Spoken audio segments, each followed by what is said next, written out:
आखिरी सवारी। रजनीश एक कैब ड्राइवर था। वह रोज की तरह रात को अपनी गाड़ी लेकर सवारियों का इंतजार कर रहा था।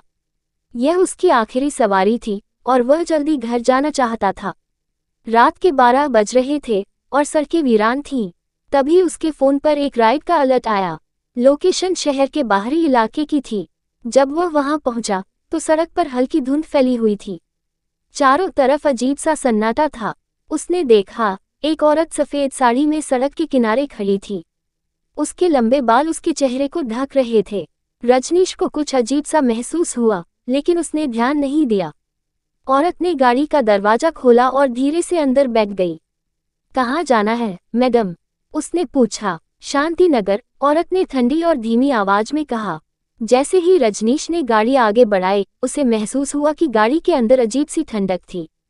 उसने सोचा कि शायद एस बड़ी ही ज्यादा तेज हो गया है, लेकिन जब उसने एस बड़ी ही बंद किया तब भी ठंडक कम नहीं हुई। कुछ मिनट बाद उसने मिरर में झांका।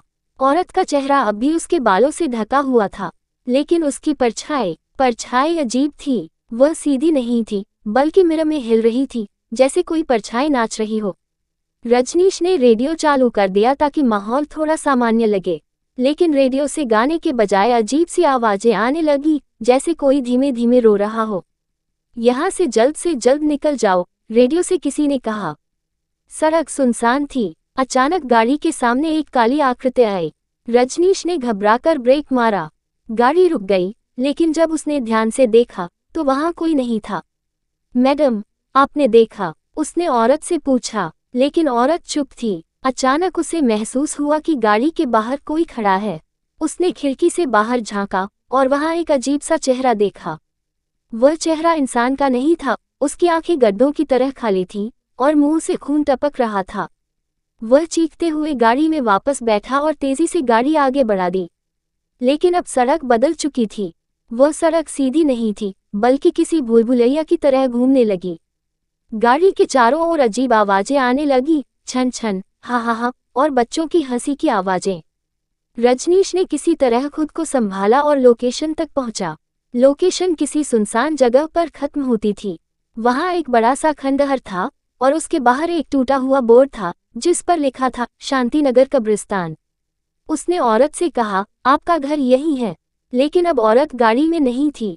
सीट खाली थी। अचानक गाड़ी की खिड़कियों पर खून के हाथ के निशान उभरने लगे। शीशे पर खून से लिखा था, तुम बच नहीं सकते। रजनीश गाड़ी से बाहर निकला। चारों ओर सन्नाटा था। खंडहर के अंदर से किसी के हंसने और रोने की आवाजें आ रही थीं। तभी उसने देखा कि एक काली परछाई उसकी गाड़ी की ओर बढ़ रही थी। रजनीश ने वापस गाड़ी में बैठने की कोशिश की, लेकिन गाड़ी अब लॉक हो चुकी थी।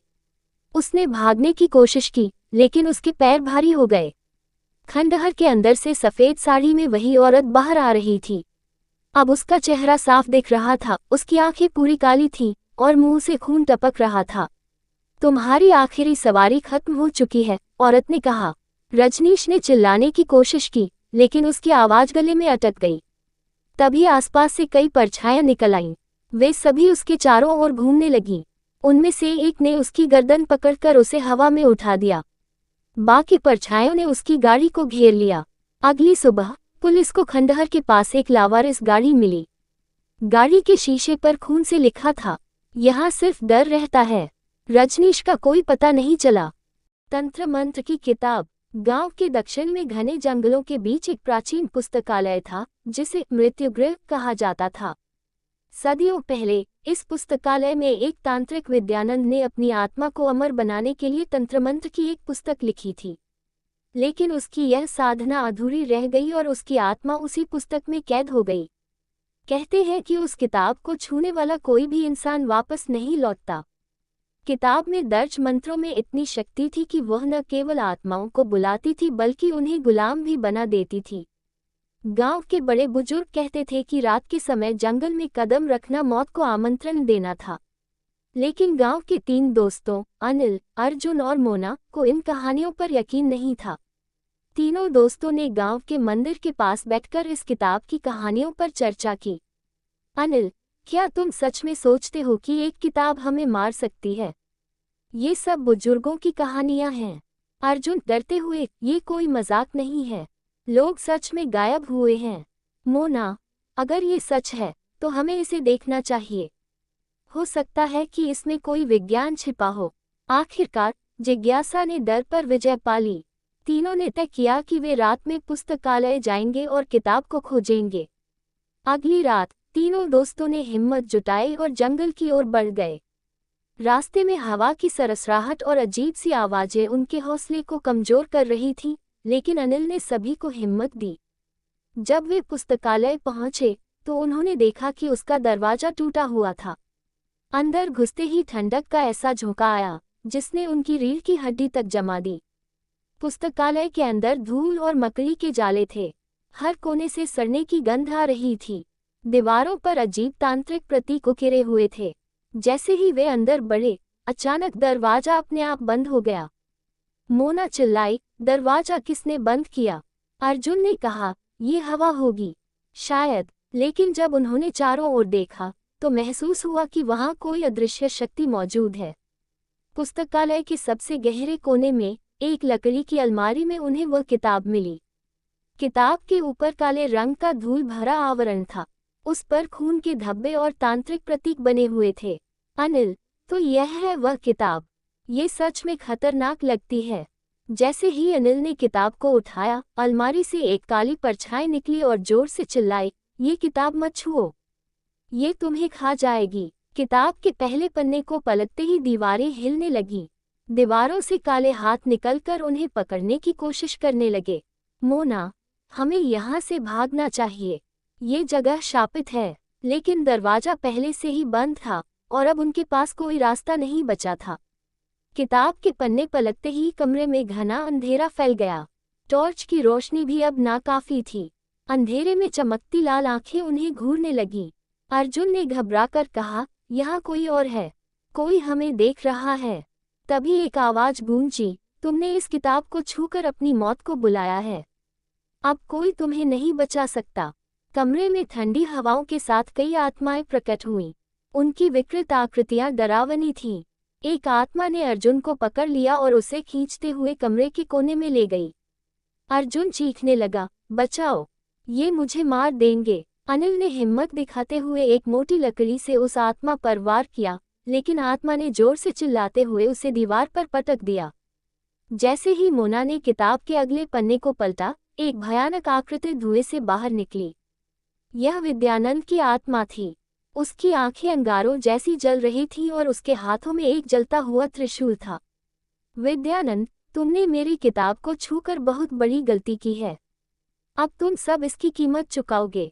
उसने अपने मंत्रों का जाप करना शुरू किया। पूरा पुस्तकालय हिलने लगा। किताब के पन्नों से आग की लपटें और काले धुएं निकलने लगे। विद्यानंद ने एक मंत्र पढ़ा और अचानक तीनों ने महसूस किया कि वे समय में पीछे चले गए हैं। वे पुस्तकालय के अंदर फंसे हुए थे, लेकिन अब ये और भी खतरनाक हो गया था। दीवारों पर तांत्रिक अनुष्ठानों के दृश्य उभरने लगे। उन दृश्यों में लोगों को जलते हुए और तड़पते हुए दिखाया गया। मोना ने देखा कि विद्यानंद की आत्मा को रोकने का एकमात्र तरीका किताब को जलाना था, लेकिन यह इतना आसान नहीं था। मोना, तुम दोनों भागो, मैं इसे खत्म करूंगी। अनिल और अर्जुन ने मना किया, लेकिन मोना ने किताब को जलाने के लिए खुद को आग में झोंक दिया। जैसे ही किताब जलने लगी, विद्यानंद की आत्मा तड़पते हुए गायब हो गई। पुस्तकालय अब शांत हो चुका था, लेकिन जब अनिल और अर्जुन ने बाहर कदम रखा तो उन्होंने देखा कि पूरा गांव वीरान हो चुका था। वे समझ गए कि वे अब भी जीवित नहीं हैं। उनकी आत्माएं पुस्तकालय से बंध चुकी थीं। रात को पुस्तकालय से लाल रोशनी और चीखने की आवाजें आती हैं। लोग कहते हैं कि 3 आत्माएं अब भी वहां कैद हैं, और जो कोई भी तंत्र मंत्र की किताब को छूने की कोशिश करता है, वह कभी वापस नहीं लौटता।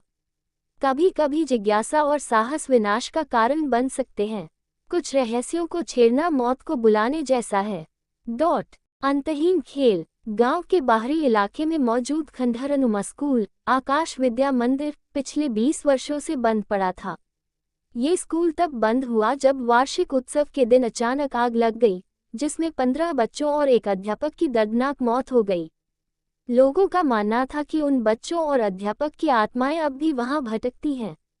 गांव वाले कहते थे कि स्कूल से रात को बच्चों की हंसी, रोने और चीखने की आवाजें सुनाई देती हैं। लेकिन रवि, एक जिज्ञासु और निडर युवक, इन कहानियों को अफवाह मानता था। उसने अपने दोस्तों नीरज, मोहन, सविता और अर्पिता के साथ उस रात स्कूल में जाकर इस रहस्य का पता लगाने का फैसला किया। अमावस्या की रात, जब चारों ओर सन्नाटा पसरा हुआ था, पांचों ने स्कूल के अंदर कदम रखा। स्कूल का पुराना लोहे का दरवाजा चरमराहट के साथ खुला। अंदर अंधेरा था और एक ठंडी हवा का झोंका उनके शरीर से टकराया। दरवाजे के ऊपर जंग लगे अक्षरों में लिखा था, यहाँ अतीत लौटता है लेकिन वर्तमान गायब हो जाता है। स्कूल की दीवारों पर अधजली पेंटिंग्स थीं, जिनमें बच्चों के चेहरे अस्पष्ट थे। फर्श पर राख, टूटी कुर्सियां और बिखरे कागज पड़े हुए थे। अचानक एक कोने से घंटी बजने की आवाज आई। ये वही घंटी थी जो स्कूल में क्लास खत्म होने पर बजती थी। सभी चौंक कर उधर देखने लगे। यहाँ कौन है? रवि ने जोर से पूछा, लेकिन कोई जवाब नहीं आया। मुख्य हॉल में पहुंचने पर उन्होंने देखा कि वहां एक पुराना सांप सीढ़ी का खेल रखा था। उसके पास खून से लिखा था, जो खेल शुरू करेगा उसे इसे खत्म करना होगा। नीरज ने मजाक में पासा उठाया और फेंक दिया। पासा जैसे ही गिरा, स्कूल की दीवारें कांपने लगीं। अचानक बोर्ड चमकने लगा और उस पर एक संदेश उभरा, हर चाल के साथ एक आत्मा दांव पर है। तभी एक डरावनी आवाज सुनाई दी, तुमने हमारी नींद तोड़ी है, अब तुम सजा भुगतोगे। दीवारों पर जली हुई परछाइयां दिखने लगीं।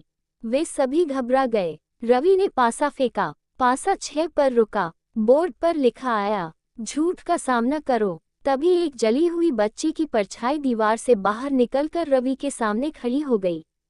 उसने फुसफुसाकर पूछा, क्या तुमने कभी अपने दोस्तों से झूठ बोला है? रवि ने जवाब देने से इनकार कर दिया। अचानक बच्ची ने उसका गला पकड़ लिया। रवि तड़पने लगा। जैसे तैसे उसने जवाब दिया, हाँ, मैंने झूठ बोला है। ये सुनते ही बच्ची गायब हो गई। अर्पिता ने पासा फेंका। पासा 4 पर रुका। बोर्ड से आवाज आई, अतीत की गलती को देखो। सभी ने देखा कि वे एक कक्षा में खड़े थे। ये वही कक्षा थी जहां आग लगी थी। बच्चों की चीखें गूंजने लगीं। खिड़कियों से जली हुई हथेलियां बाहर निकल रही थीं। अचानक एक अध्यापक की जली हुई आत्मा उनके पास आकर चिल्लाई, तुम यहाँ क्यों आए हो? भाग जाओ। अर्पिता डर के मारे कमरे से भागने लगी, लेकिन दरवाजा बंद हो गया। तभी जले हुए बच्चों की परछाइयां उसे खींचने लगीं। अब मोहन की बारी थी। उसने डरते हुए पासा फेंका।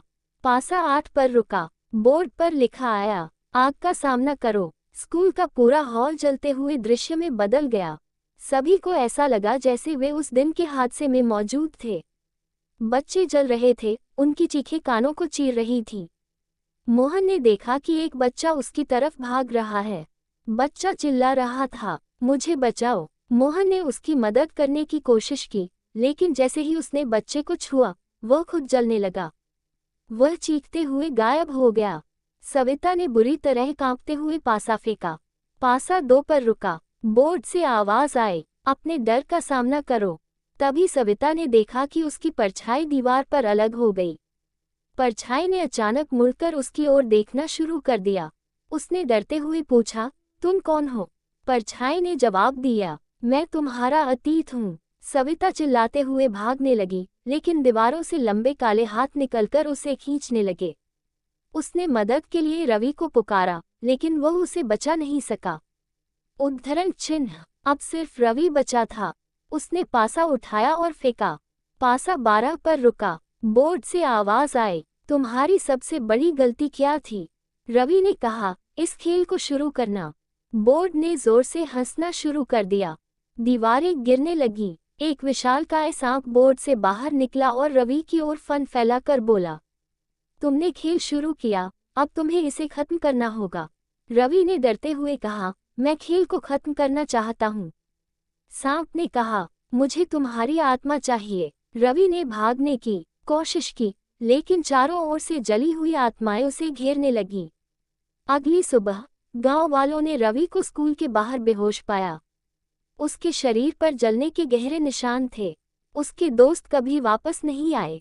गांव के लोग कहते हैं कि स्कूल से अब भी बच्चों की चीखें और अध्यापक की गूंजती आवाज़ें सुनाई देती हैं।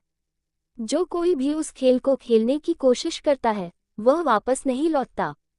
कुछ दरवाजे ऐसे होते हैं जिन्हें खोलना मौत को बुलाने जैसा है।